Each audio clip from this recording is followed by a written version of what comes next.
ఎన్నికల వేళ ఏపీలో పెన్షన్ల పంపిణీ నుంచి వాలంటీర్లను పక్కన పెట్టాలని, వాలంటీర్లతో నగదు పంపిణీ చేయించవద్దని కేంద్ర ఎన్నికల సంఘం ఆదేశించింది. అలాగే కోర్టు ముగిసే వరకు టెట్ ఫలితాలతో పాటు డిఎస్సి పరీక్షలను వాయిదా వేయాలని ఆదేశించింది. వాలంటీర్లకు సంబంధించి కేంద్ర ఎన్నికల సంఘం కీలక నిర్ణయం తీసుకుంది. పింఛన్ల పంపిణీ నుంచి వాలంటీర్లను దూరంగా ఉంచాలన్న ఈసీ అన్ని నగదు పంపిణీ పథకాల నుంచి వాలంటీర్లను దూరంగా ఉంచాలని స్పష్టం చేసింది. వాలంటీర్లతో నగదు పంపిణీ చేయించవద్దని సీఈఓను ఈసీఐ ఆదేశించింది. హైకోర్టు ఆదేశాలతో ఈ నిర్ణయం తీసుకున్నామని కేంద్ర ఎన్నికల సంఘం స్పష్టం చేసింది. కోడ్ ముగిసే వరకు వాలంటీర్ల ట్యాబు, మొబైల్లను కలెక్టర్ల వద్ద డిపాజిట్ చేయాలని ఆదేశించింది. నగదు పంపిణీ పథకాల్లో ప్రభుత్వ ఉద్యోగులను వాడుకోవాలని సూచించింది. నగదు పంపిణీలో వాలంటీర్ల పాత్ర లేకుండా చూడాలని హైకోర్టులో సీఎఫ్డీ వేసిన పిటిషన్తో పాటు ఆ సంస్థ ఫిర్యాదును కూడా పరిగణలోకి తీసుకున్నామని ఈసీ తెలిపింది. రాష్ట్రంలో ఎలక్షన్ కోడ్ అమలులో ఉన్నందున డిఎస్సిని ఎన్నికల కోడ్ ముగిసే వరకు వాయిదా వేయాలంటూ భారత ఎన్నికల సంఘం ఆదేశాలు జారీ చేసింది. ఏపీ టెట్ ఫలితాల విడుదలను కూడా నిలిపివేసింది. ఎన్నికల కోడ్ ముగిసేంత వరకు టెట్ ఫలితాలను సైతం వాయిదా వేయాలని పేర్కొంది. ఎన్నికల కోడ్ ముగిశాక ఏపీ హైకోర్టు ఆదేశాల మేరకు డిఎస్సి పరీక్ష నిర్వహించాలని, టెట్ ఫలితాలను కూడా వెల్లడించవచ్చని తెలిపింది. వాలంటీర్లపై చంద్రబాబు కుట్ర చేసి పేదలకు పెన్షన్ అందకుండా చేశారని మంత్రి బొత్స సత్యనారాయణ ఆగ్రహం వ్యక్తం చేశారు. పేదవాడి పొట్టకుట్టడం ధర్మమేనా అని బొత్స ప్రశ్నించారు. పేదవాడికి వచ్చే లబ్ధితో కూడా టీడీపీ కుటిల రాజకీయం చేస్తుందని మండిపడ్డారు.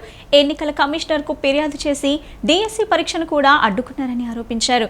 ఎన్నికల కోడ్ ముగిసిన అనంతరం డిఎస్సి పరీక్ష నిర్వహిస్తామన్నారు. ప్రతిపక్షం తీరు ఎలా ఉందో ప్రజలు అర్థం చేసుకోవాలన్నారు. మంత్రి బొత్స సత్యనారాయణ మీడియా సమావేశం నిర్వహించారు. సమావేశంలో ఆయన మాట్లాడుతూ చంద్రబాబు అనుచరులు వాలంటీర్లను అడ్డుకునే ప్రయత్నం చేస్తున్నారని, ఇప్పుడు లబ్ధిదారులకు పెన్షన్ ఎవరిస్తారన్నారు.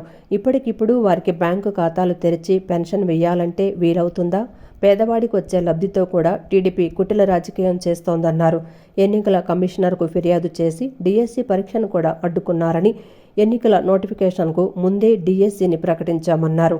ఎన్నికల కమిషన్ ఇచ్చిన సూచనలను పాటిస్తామని, ఎన్నికల కోడ్ ముగిసిన అనంతరం డిఎస్సి పరీక్ష నిర్వహిస్తామన్నారు. ప్రతిపక్షం తీరు ఎలా ఉందో ప్రజలు అర్థం చేసుకోవాలన్నారు. ప్రజలకిచ్చిన మాటను ముఖ్యమంత్రి వైఎస్ జగన్మోహన్ రెడ్డి నిలబెట్టుకున్నారని చెప్పారు. సామాజిక సాధికారత ప్రారంభించిన నాటి నుంచి రాష్ట్రంలో సోషల్ ఇంజనీరింగ్ మొదలైందని, ఉత్తరాంధ్రలో అన్ని ఎంపీ స్థానాల్లో బలహీన వర్గాలకే వైఎస్ఆర్సీపీ అవకాశం కల్పించిందని చెప్పారు.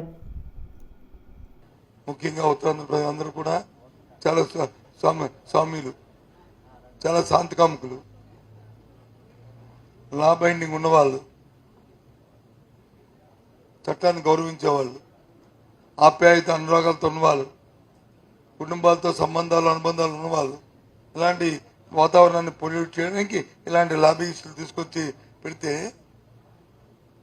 ఏం సమాధానం అని చెప్తాను. దాన్ని పూర్తిగా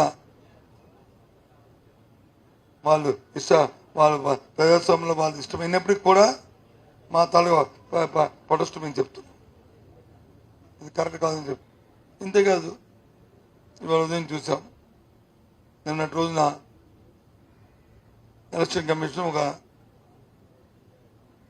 ఉత్తర్వులు ఇచ్చింది. వాలంటీర్ వ్యవస్థని, వాలంటీర్ని ఇన్వాల్వ్ చేయొద్దని. Okay, fine.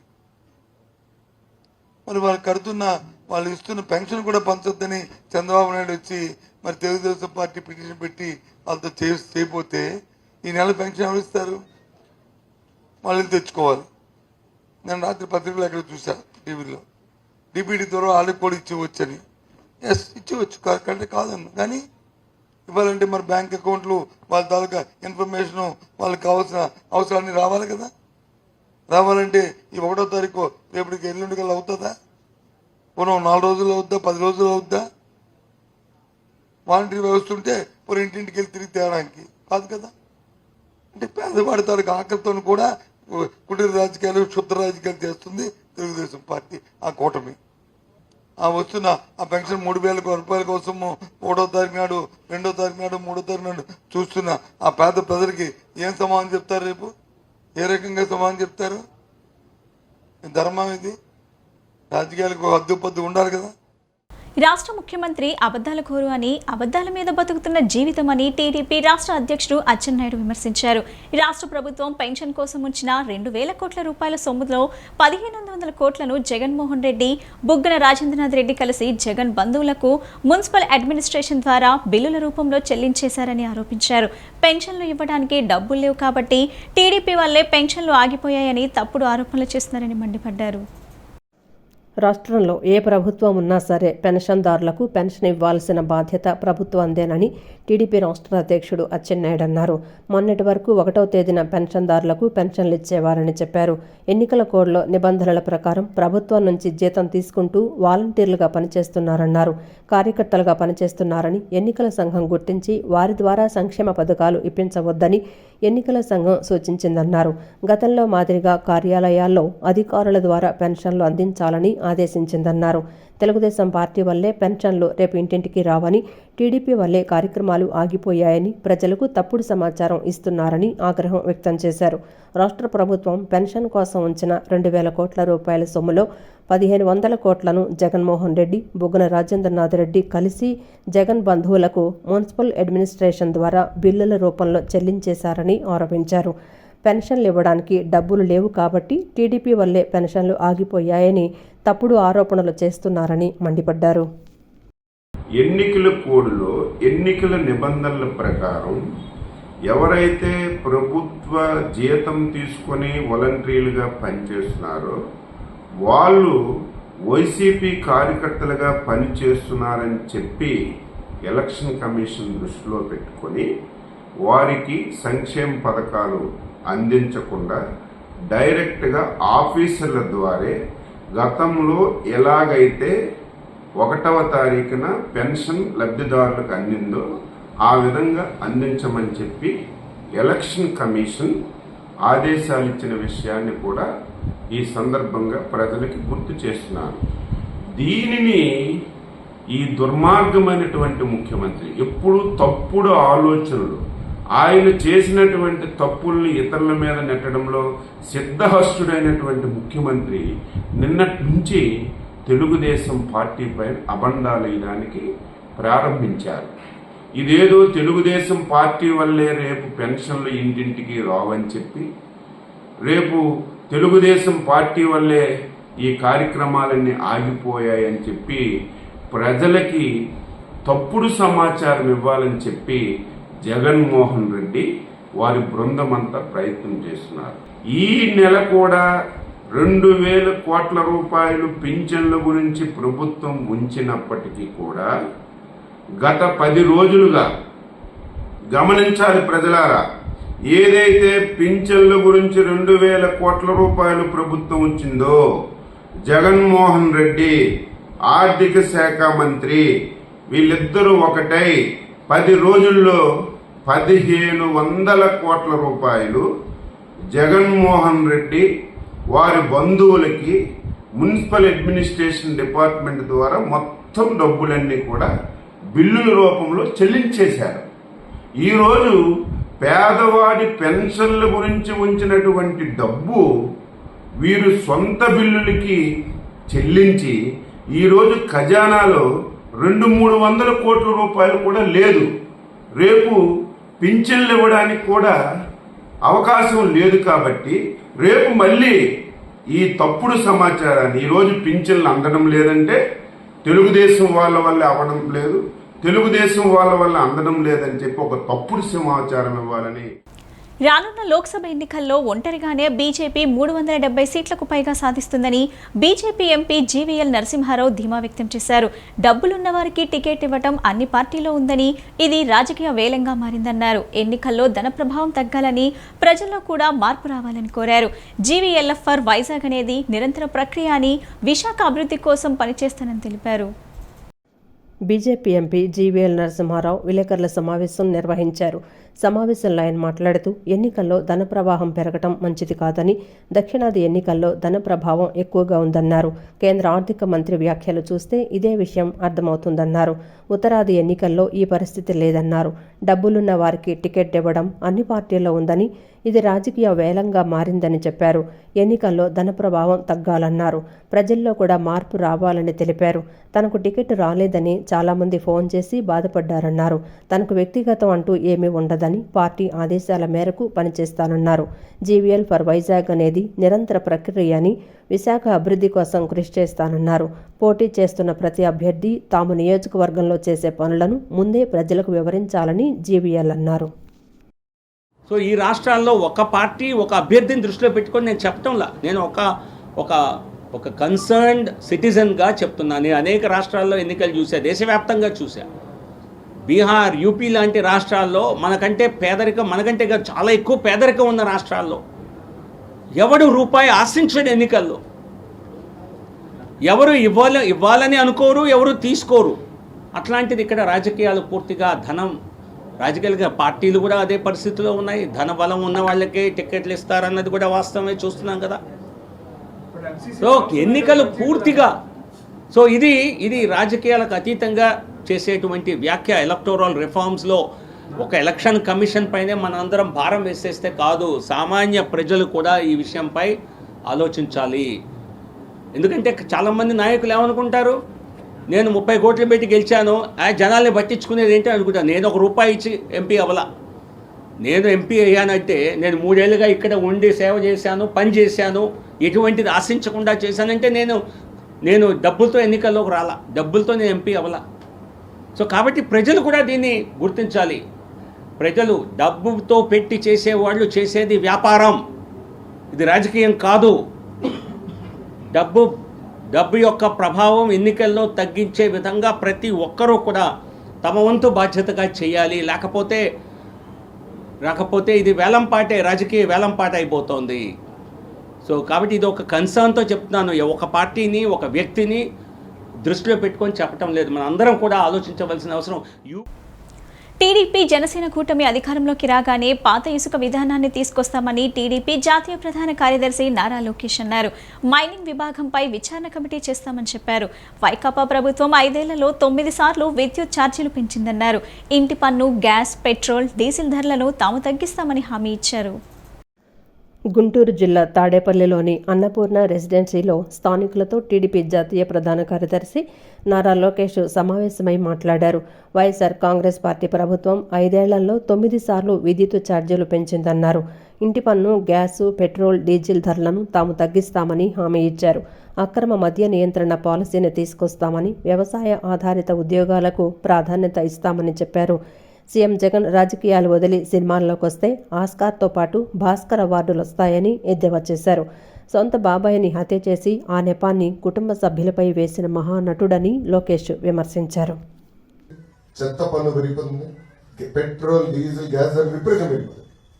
అదే కానీ అభివృద్ధి చేసి అభివృద్ధి వనరుల్ని సంక్షేమానికి పెడితే ఎకో సిస్టమ్ లో బ్యాలెన్స్ వస్తుంది. బాబు గారు ముఖ్యమంత్రి 5 సంవత్సరాలు ఆ పని చేశారు. సంక్షేమ అభివృద్ధి 2 జోడెద్దుల బండిలాగా ముందుకు తీసుకెళ్ళారు. 2 బ్యాలెన్స్. ఇప్పుడు ఆ బ్యాలెన్స్ తప్పలేదు. బాబు గారు ముఖ్యమంత్రి ఉన్నప్పుడు కరెంట్ ఛార్జీలు పెంచలేదు, ఇంటి పన్ను పెంచలేదు, చెత్త పన్ను పెంచలేదు, పంచాయతీలో చెత్త పన్నే లేదు. సో అభివృద్ధి చేశాం, రోడ్లు వేసాం, రాజధాని నిర్మాణ పనులు ప్రారంభించాం. అట్లా అనేక అభివృద్ధి కార్యక్రమాలు అలాట్ చేశాం. ముందు కూడా అభివృద్ధి, సంక్షేమ 2 జోడెద్దుల బండిలాగా తీసుకెళ్లే బాధ్యత తెలుగుదేశం ప్రభుత్వం తీసుకుంటుంది. అన్న ఎన్టీఆర్ ₹2 కిలో బియ్యం తీసుకొచ్చారు, జనతా వస్త్రాలు తీసుకొచ్చారు. బాబు గారు డ్వాక్రా సంఘాలు తీసుకొచ్చారు, దీపం పథకం. మొన్న అయితే దాదాపు 100 సంక్షేమ కార్యక్రమాలు తీసుకొచ్చారు. కానీ బాబు గారి టైంలో 2 బ్యాలెన్స్ చేశారు. అభివృద్ధి, సంక్షేమ ఒక బ్యాలెన్స్ అనేసి అది మళ్ళీ తీసుకొచ్చి బాధ్యతను తీసుకుంటాం. తప్పనిసరిగా మీరు చూస్తే మొదటి హామీ 20 లక్షల ఉద్యోగాలు. 20 లక్షల ఉద్యోగాలు తీసుకురాలంటే రోడ్లు వేయాలి. ఇప్పుడు గుంట్లే ఉన్నాయి, రోడ్లు లేవు. మళ్ళీ రోడ్లు వేయాలా, మళ్ళీ 24 గంటలు కరెంట్ ఇవ్వాలా, కరెంట్ ఛార్జీలు తగ్గించాలా, ఇండస్ట్రియల్ ఇన్సెంటివ్స్ మళ్ళీ పునర్నిర్మాణం చేయాలి. ఇవన్నీ చేస్తేనే మనకి పెట్టుబడులు వస్తే ఉద్యోగాలు వస్తాయి. తల్లి కియా లాంటి 100 పరిశ్రమలు తీసుకురావాల్సిన అవసరం మన పైన ఉంటుంది. తప్పనిసరిగా చేపట్టే బాధ్యత మేము తీసుకుంటాం. లిక్కర్ పాలసీ వల్ల ఈరోజు లక్షలాది కుటుంబాలు నాశనం అవుతున్నాయి. ఇది చీప్ లిక్కర్ కన్నా ప్రమాదం. చీప్ లిక్కర్ కన్నా ప్రమాదం. మేము టెస్టింగ్ పంపించాం ఈ బాటిల్, వాళ్ళు చెప్పారు తల్లి పురుగు మందులాగా ఉంది లిక్కర్. ఈరోజు లివర్ సిరోసిస్ కానీ ఎన్ని ఇన్సిడెంట్స్ విపరీతం పెరిగిపోయాయి. ఫస్ట్ క్వాలిటీ మెయింటైన్ చేయాలి, రెండోది మద్యం నియంత్రణ చేయాలి, అంటే షాప్స్ తగ్గించాలి. డెవలప్మెంట్ అనేది అనివార్యం. If you have to create jobs, you have to create get companies వస్తే భూమి కావాలి, వాళ్ళు పెట్టుబడి పెట్టాలి. It's a cycle. But high density agriculture క్రమీపంగా వెళ్ళాలి. We are predominant in agrarian economy. Maximum number of jobs get created in agriculture in India. But GSDP contribution one of the lowest agriculture. మీరు ఇతర దేశాల్లో చూస్తే maximum number of jobs are created in services sector and manufacturing sector. So అది మనం పరిగణలోకి తీసుకోవాలి. మూడోది volunteers. Telugu Desam party ఇప్పటికీ చాలా స్పష్టంగా చెప్పింది, వాలంటీర్ వ్యవస్థ కొనసాగిస్తాం. ఇదే సంక్షేమం, మిగతా సంక్షేమ కార్యక్రమాలు ఇంటికి అందించే బాధ్యత మేము తీసుకుంటామని చెప్పారు. రాష్ట్రంలోని పేదలు, కార్మికులంతా గో బ్యాక్ బాబు నినాదంతో చంద్రబాబును తన సొంత తెలంగాణ రాష్ట్రానికి తరిమికొట్టాలని విజయవాడ ఎంపీ కేశినేని నాని పిలుపునిచ్చారు. రాబోయే ఎన్నికల్లో పేదలు, కార్మికులు, కర్షకులు చంద్రబాబు ఆట్కోను బంగాళాఖాతంలో కలిపేయాలని సూచించారు. ప్రభుత్వ సంక్షేమ పథకాలను ప్రజల ఇంటి వద్దకే చేరుస్తున్న వాలంటీర్ల వ్యవస్థపై చంద్రబాబు, ఆయన బ్యాచ్ మొదటి నుంచి కుట్రలు చేస్తుందని ధ్వజమెత్తారు. విజయవాడ బీసెంట్ రోడ్లో వైఎస్ఆర్సీపీ ఎంపీ అభ్యర్థి కేశినేని శ్రీనివాస్ నాని, ఎమ్మెల్యే అభ్యర్థి Vellampalli Srinivasa Rao, MLA Malladi Vishnu, MLC MD Ruhulla, fibre net chairman Punuru Gautam రెడ్డితో కలిసి నిన్న విజయవాడలో ప్రచారంలో పాల్గొన్నారు. లెనిన్ సెంటర్ బీసెంట్ రోడ్లోని వస్త్ర, బంగారు దుకాణాలతో పాటు ఇంటింటికి వెళ్లి 5 ఏళ్లలో జరిగిన అభివృద్ధి వివరాలున్న కరపత్రాలను పంపిణీ చేశారు. ఈ సందర్భంగా కేశినేని మాట్లాడుతూ రాబోయే ఎన్నికల్లో పేదలు, కార్మికులు, కర్షకులు చంద్రబాబు అట్కోను బంగాళాఖాతంలో కలిపేయాలని సూచించారు. పేదలకు, పెత్తందారులకు మధ్య జరుగుతున్న యుద్ధంలో పేదలే విజయం సాధిస్తారన్నారు. పేదల పింఛను పంపిణీ విధుల నుంచి వాలంటీర్లను తొలగించాలని ఈసీ ఆదేశాలు జారీ చేయడం దురదృష్టకరమన్నారు. ఏ విధంగా ఈసీ గైడ్లైన్స్ ఇచ్చిందో పరిశీలించాల్సి ఉందని తెలిపారు. అర్హులందరికీ 1వ తేదీనే సామాజిక పింఛన్లు అందేలా చూడాలని ఈసీని కోరారు. ప్రభుత్వ సంక్షేమ పథకాలను ప్రజల ఇంటి వద్దకే చేరుస్తున్న వాలంటీర్ల వ్యవస్థపై చంద్రబాబు, ఆయన బ్యాచ్ మొదటి నుంచి కుట్రలు చేస్తోందని ధ్వజమెత్తారు. చంద్రబాబుకు పేదలు, ఆటో రంగ కార్మికులంటే చిన్నచూపన్నారు. చంద్రబాబు నాయుడు గారు ఒక డ్రైవర్కి జగన్మోహన్ రెడ్డి గారు సీట్ ఇచ్చారని చెప్పి అవహేళన చేయడం జరిగింది. మొదటి నుంచి కూడా ఆటో రంగం అన్నా, కార్మికులన్నా, ఆటో రంగ కార్మికులన్నా చంద్రబాబు నాయుడు గారికి చాలా చిన్నచూపు, నిరసన ఇది. దాంతో ఇవాళ పేదవాళ్ళకి సీట్లు ఇవ్వడం ఒక ఎగతాళిగా ఉంది ఆయనకి. ఆ రోజు అన్న నందమూరి తారక రామారావు గారు ఏదైతే ఐడియాలజీతో తెలుగుదేశం పార్టీ పెట్టారో, కర్షకుల కోసం, కార్మికుల కోసం పెట్టినటువంటి తెలుగుదేశం పార్టీ ఐడియాలజీని వాళ్ళ సప్త సముద్రాల్లో ముంచేసినటువంటి వ్యక్తి చంద్రబాబు నాయుడు గారు. ఇవాళ జగన్మోహన్ రెడ్డి గారు సామాన్యులకు సీట్లు ఇచ్చి, పేదవాళ్ళకి సీట్లు ఇచ్చి, పేదవాళ్ళని ఎమ్మెల్యేలుగా, ఎంపీలుగా చేసి ప్రజలకు సేవ చేయాలని ఆయన చెప్తా ఉంటే, ఈయన పేదవారిని చాలా అవహేళన చేస్తున్నటువంటి పరిస్థితి మనం చూసాం. పేదవాళ్ళన్నా, కార్మికులన్నా, కర్షకులన్నా చంద్రబాబు నాయుడికి మరి ఏ విధమైనటువంటి గౌరవం ఉందో, ఏ విధమైన ప్రేమాభిమానం ఉన్నాయో పేదవాళ్ళందరూ కూడా గమనించాలి. ముఖ్యంగా కార్మిక, కర్షక వర్గాలందరూ కూడా గమనించాలి. అనంతరం సెంట్రల్ ఎమ్మెల్యే మల్లాది విష్ణు మాట్లాడుతూ టీడీపీ, బీజేపీ, జనసేన కూటమి అట్రప్లాప్ అయిందని సాక్షాత్తు పరిపూర్ణానంద స్వామి చెప్పారని గుర్తు చేశారు. 2019లో నువ్వు ప్రతిరోజు కూడా నీ ప్రభుత్వం 5 సంవత్సరాలు 14 నుంచి 19 వరకు నా ప్రభుత్వం అలా చేసింది, నా ప్రభుత్వం అలా చేసింది అని చెప్పుకుంటూ తిరుగుతూ ఉన్నాడు. నీ ప్రభుత్వం కనుక ప్రజలకి మేలు చేసే 2019లో ఎందుకు ఘోరంగా ఓడిపోయావు అని చెప్పని వైఎస్ఆర్ కాంగ్రెస్ పార్టీ అడుగుతాం. ఈరోజు రాయలసీమలో 3 సీట్లు తప్ప ఉన్నటువంటి అన్ని స్థానాలను కూడా వైఎస్ఆర్ కాంగ్రెస్ పార్టీ 19 ఎన్నికల్లో గెలుస్తుంది. క్విట్ రాయలసీమ అని చెప్పి తెలుగుదేశం రాయలసీమ నుంచి 2019లోనే ప్రజలు తరిమి కొట్టారు. ఈరోజు మళ్ళీ నువ్వు జగన్మోహన్ రెడ్డి గారు రాయలసీమ నుంచి ఇది చేయండి, అధికారం నుంచి తొలగించండి అని చెప్పని కోరుతా ఉన్నావు. ఏ ముఖం పెట్టుకుని కోరుతా ఉన్నావు? ఏ ముఖం పెట్టుకుని నువ్వు అట్టర్ ఫ్లాప్ అయిపోయావు. నువ్వు 2019లో ప్రజలందరూ కూడా నిన్ను తిరస్కరించారు. 151. అనంతరం ఎమ్మెల్యే అభ్యర్థి Vellampalli Srinivasa Rao, AP SFL chairman Punur Gautam Reddy మాట్లాడుతూ మళ్లీ పేదల ప్రభుత్వమే అధికారంలోకి వస్తుందన్నారు. నాయ బ్రాహ్మణులు తోకలు కత్తిరిస్తానన్నాడు. రెండో పక్కనకు వచ్చేప్పటికీ ఎస్సీగా పుట్టాలని అనుకుంటామా అనేటువంటి మాటలు మాట్లాడటం జరిగింది. అంటే అవమానించాడు. అదే తరహాలో ఇవాళ ఇంకొక అడుగు ముందుకేసి కార్మికులు అనేటువంటి వాళ్ళని నిర్వీర్యం చేయడానికి అవహేళనగా కార్మిక వర్గానికి ఎమ్మెల్యే సీట్ ఇచ్చినందుకు జగన్మోహన్ రెడ్డి గారిని అవహేళనగా మాట్లాడేటువంటి పద్ధతి చూస్తున్నాం. ఈ సమాజం మార్పు జరగాలంటే ప్రపంచవ్యాప్తంగా కానీ రాష్ట్ర వ్యాప్తంగా కానీ జరగాలంటే కార్మిక శక్తే ముఖ్యంగా ఉంటుంది. ఆ శక్తిని అవహేళన చేసినటువంటి ఈ చంద్రబాబు నాయుడికి రాబోయే రోజుల్లో గుణపాఠం చెప్తారు. చంద్రబాబు నాయుడు గారికి తెలుసో లేదో, ఒక డ్రైవర్కే కాదు ఇచ్చినటువంటిది సీటు, రోజు కూలీ వేతనం చేసేటువంటి అతనికి కూడా ఎమ్మెల్యే సీట్ ఇవ్వటం అనేది జరిగింది. ఎంపీగా ఫోటోగ్రాఫర్కి ఇవ్వటం అనేది జరిగింది. మంత్రిగా చేసినటువంటి రిపోర్టర్ని మంత్రిగా స్ట్రింగర్గా చేసినటువంటి ఆయన మంత్రిగా కూడా చేసినటువంటి వైనం కూడా ఉంది. అంటే జగన్మోహన్ రెడ్డి గారి పరిపాలన చూస్తారే తప్ప వారి యొక్క సామాజిక వర్గం ఏ రకంగా ఉంటుంది, వారి యొక్క ఆర్థిక స్థితిగతులు ఏ రకంగా ఉంటాయనే చూసేది. కార్యక్రమంలో mayor Rayana Bhagyalakshmi, deputy mayor Avuthasri Shailaja Reddy, Vangaveeti Narendra Rao, division in charge Atmakuri Subba Rao, Vaggu Vicky, Challa Sudhakar, Nadar Srenu, Gogula Ramana తదితరులు పాల్గొన్నారు. ప్రజల సేవ కోసం నిరంతరం కష్టపడితే దేవుడే మార్గం చూపుతాడని తన తల్లిదండ్రులు చెప్పారని టీడీపీ జాతీయ ప్రధాన కార్యదర్శి నారా లోకేష్ అన్నారు. గత 5 సంవత్సరాలుగా తాను అదే మార్గాన్ని ఎంచుకున్నానని, మంచి పనులు చేసుకుంటూ వెళ్లానని, దేవుడు దారి చూపిస్తాడని వచననన్నారు. రాబోయే రోజుల్లో ప్రజల సేవలో ఉండాలనేది తన లక్ష్యమని తెలిపారు. మంగళగిరిలోని సెయింట్ పాల్స్ లూథరన్ చర్చిలో ఈస్టర్ సందర్భంగా ప్రత్యేక ప్రార్థనలు నిర్వహించారు. ప్రార్థనల్లో టీడీపీ జాతీయ ప్రధాన కార్యదర్శి, మంగళగిరి నియోజకవర్గ ఎమ్మెల్యే అభ్యర్థి నారా లోకేష్, జనసేన నాయకులు పాల్గొన్నారు. చర్చి పాస్టర్ లోకేష్ను ఆశీర్వదించారు. ఈ సందర్భంగా లోకేష్ మాట్లాడుతూ ప్రజల సేవ కోసం నిరంతరం కష్టపడితే దేవుడే మార్గం చూపుతాడని తన తల్లిదండ్రులు చెప్పారని అన్నారు.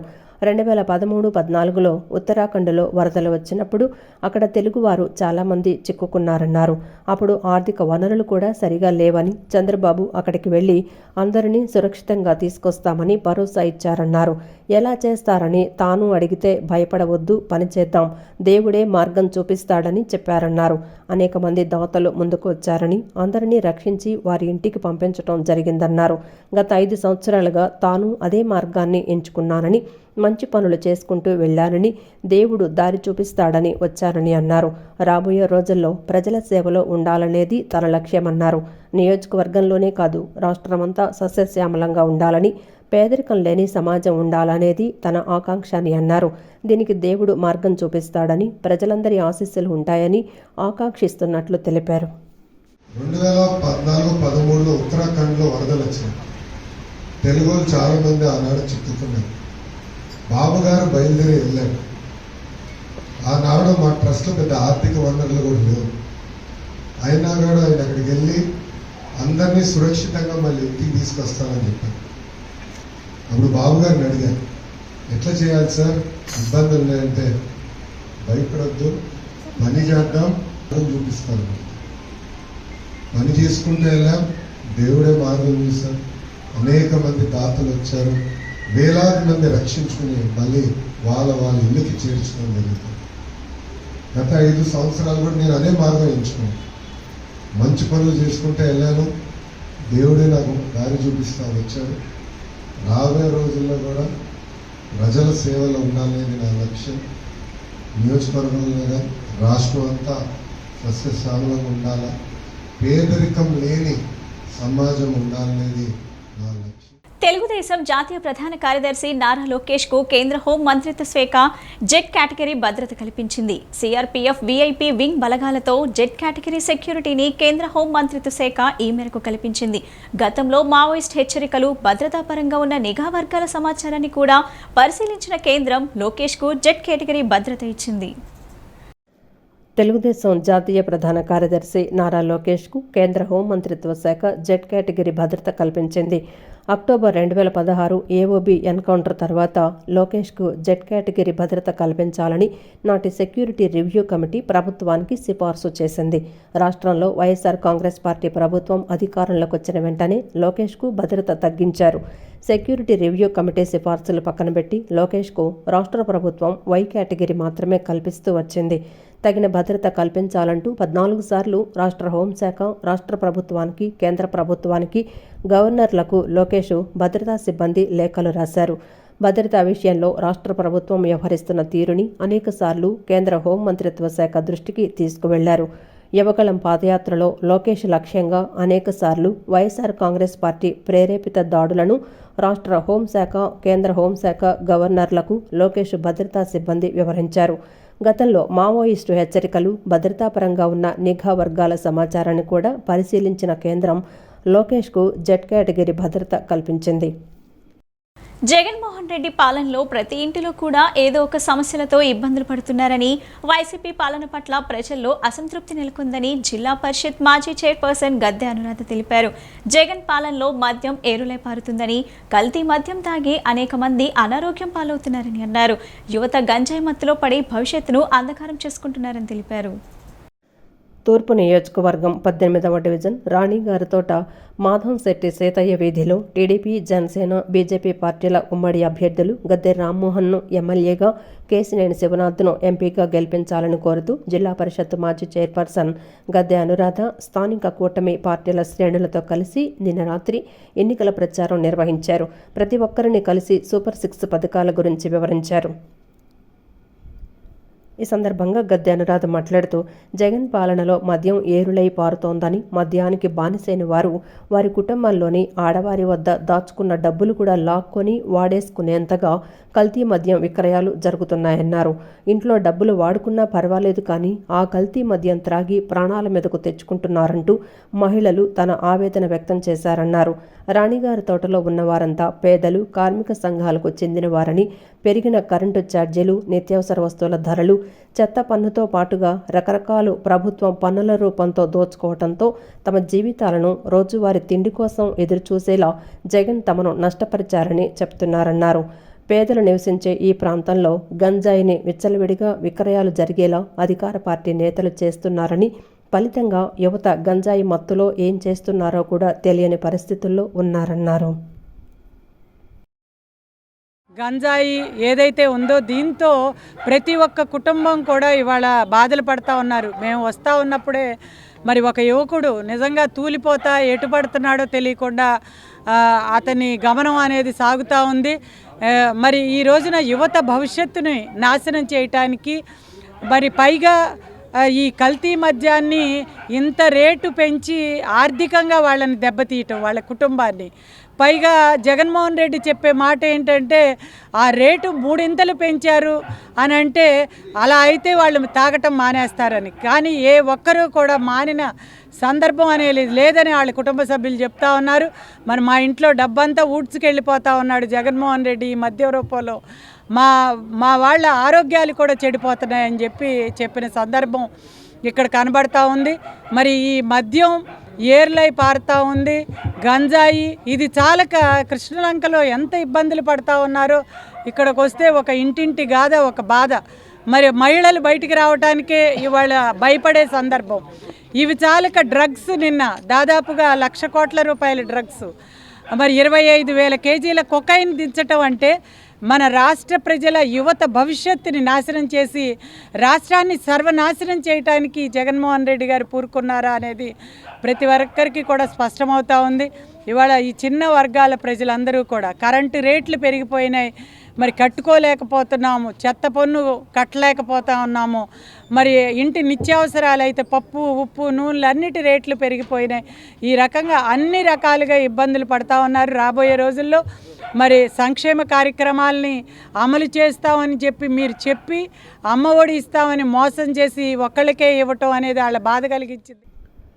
అనంతరం డివిజన్ టీడీపీ అధ్యక్షులు వేముల దుర్గారావు మాట్లాడుతూ విజయవాడ తూర్పు నియోజకవర్గంలో గద్దె రామ్మోహన్ హ్యాట్రిక్ విజయం ఖాయమని, పెద్ద మెజార్టీ కోసమే తామంతా కృషి చేస్తున్నామన్నారు.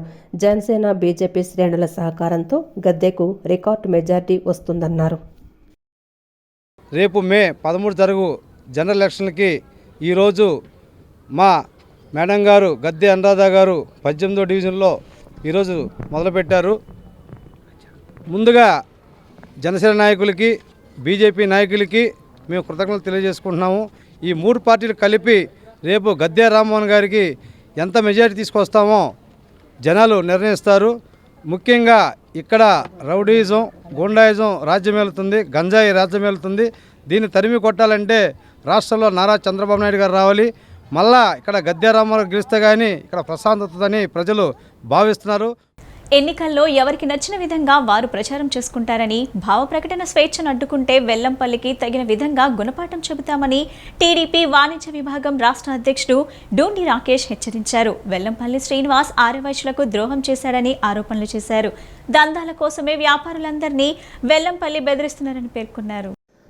సత్యనారాయణపురంలోని టీడీపీ ఎన్నికల కార్యాలయంలో టీడీపీ వాణిజ్య విభాగం రాష్ట్ర అధ్యక్షుడు డూండి రాకేష్ విలేకరులతో మాట్లాడారు. సెంట్రల్ వైసీపీ అభ్యర్థి వెల్లంపల్లి శ్రీనివాసరావు ఆర్యవైశ్యులకు చేసిన ద్రోహంపై సత్యనారాయణపురంలో టీడీపీ వాణిజ్య విభాగం తరపున కరపత్రాలు పంచితే వెల్లంపల్లి ఎన్నికల అధికారులు పోలీసులను పంపించి వ్యాపారస్తులను భయపెట్టారని ఆరోపించారు. కరపత్రాలు ఎందుకు తీసుకున్నారని బెదిరించారన్నారు. దందాల కోసమే వ్యాపారులందరినీ వెల్లంపల్లి బెదిరిస్తున్నారని పేర్కొన్నారు. ఇలాంటి బెదిరింపులకు ఆర్యవైశ్యులు భయపడరని హెచ్చరించారు. అనంతరం పలు దుకాణాల్లో కరపత్రాలు పంపిణీ చేశారు. ఆర్యవైశ్య ద్రోహి అని ఒక పాంప్లెంట్ రిలీజ్ చేసి దాన్ని ప్రజలకు తెలియజేయడానికి, ఏదైతే ఆర్యవైశ్యులకు ఈయన సెంట్రల్ నియోజకవర్గంలో చేసిన ఇబ్బందులు ఉన్నాయో, ఎలా అయితే ఆర్యవైశ్యులను అనగదొక్కాడో, ఇబ్బంది పెట్టాడో, ఈ అంశాలన్నీ కూడా ప్రజల దగ్గరకు తీసుకెళ్లాలని మేము గత 2 రోజులుగా ఈ పాంప్లెంట్ తీసుకొని డివిజన్లన్నీ పర్యటన చేస్తూ ఉన్నాం. ఈరోజు సత్యనారాయణపురంలో ఉదయం పూట ప్రచారం నిర్వహించగా అక్కడికి పోలీసుల్ని పంపించి, అంతే జేటాక్స్ వసూలు చేసే వాళ్ళని పంపించి, కొంతమంది రౌడీ షీటర్లు కూడా పంపించి షాపుల వాళ్ళని బెదిరించడం జరిగింది. ఎవరికైతే పాంప్లెంట్ మేము ఇచ్చామో వాళ్ళకి మళ్ళీ ఇమ్మీడియట్గా ఫోన్ చేయించి, మీరు వాళ్ళ దగ్గర ఎందుకు బ్రోచర్ తీసుకున్నారు, మీకేం పని, మీరు రేపు పొద్దున వ్యాపారాలు చేసుకోవాలా వద్దా అని చెప్పి ఆయనే స్వయంగా వేరే మనిషి నుంచి ఫోన్ చేసి బెదిరిస్తున్నట్టు మనకి సమాచారం ఉంది. ఈ విధంగా వెల్లంపల్లి శ్రీనివాస్ అనే వ్యక్తి దందాలు వసూలు చేసుకోవటానికి, చందాల కోసం మాత్రమే ఈరోజు సెంట్రల్ నియోజకవర్గం వచ్చాడు. ప్రతి చిన్న కొట్టు నుంచి పెద్ద కొట్టు దాకా ఒక్కొక్క కొట్టుకి ఒక్కొక్క రేటు ఫిక్స్ చేసి ఒక్కొక్కరిని ఒక్కొక్క రకంగా భయభ్రాంతులకు గురి చేసి ఈరోజు ఇక్కడ ఆర్యవైశ్యుల్ని తీవ్రమైన అన్యాయం చేస్తున్న మాట యథార్థం. ఈరోజు సత్యనారాయణపురంలో జరిగిన సంఘటనలు కూడా ఎంతోమందిని షాప్ టు షాప్ పంపించి మేము వెళ్ళి అవేర్నెస్ చేస్తూ ఉంటే ఆయన మళ్ళీ అదేవిధంగా భయభ్రాంతులకు గురి చేయడానికి, మీరు కనుక వాళ్ళతో మాట్లాడితే నేను ఒప్పుకోను, వాళ్ళ పాంప్లెంట్ తీసుకుంటే నేను ఒప్పుకోను, మీరు వాళ్ళతో ఫోటో దిగినా నేను ఒప్పుకోను అనే స్టేజ్కి ఈరోజు వెల్లంపల్లి శ్రీనివాస్ వచ్చాడంటే ఓటమిని అంగీకరించినట్టు. ఇవాళ బోండావమ్మ గారి టైంలో వయసులకి అమ్మవారి గుడి ఇచ్చారు. తర్వాత వయసులు చాలామందికి నామినేట్ పోస్టులు ఇచ్చారు. నాకు సత్యనారాయణ శివాలయం చైర్మన్ పోస్ట్ కూడా ఇచ్చారు. కాబట్టి నేను చెప్పేది ఏంటంటే ఇక్కడ ప్రజలకి, సత్యనారాయణపురం పుర ప్రజలకు చెప్పేది ఏంటంటే, మనం బోండావమ్మ గారిని గెలిపించుకుంటే మనకు కావాల్సినవి ఏమన్నా ఇబ్బందులు ఉంటే ఆయన తొలగించి ప్రయత్నం చేసి మనల్ని బాగా చూసుకుంటాడని చెప్పని